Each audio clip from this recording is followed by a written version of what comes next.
When you get back to working on your head, you have a good look at it and see if there's any areas that you might want to cut off. Say, for example, if I think that this is sticking out a little bit too much. This is only really used if it's something really big that you want to get rid of. If it's a smaller area that you like to perfect, use the sandpaper. There's 3 different sandpaper. Quite rough, much finer black glass paper, and steel wool.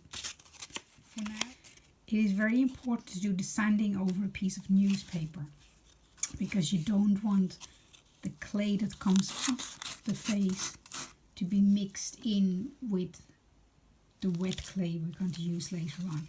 With a newspaper, when you're done, you just crumble it up and throw it out.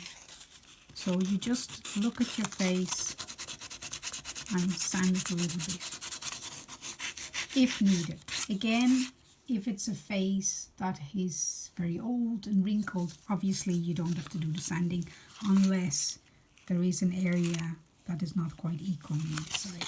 I'm just going to give it a quick rub.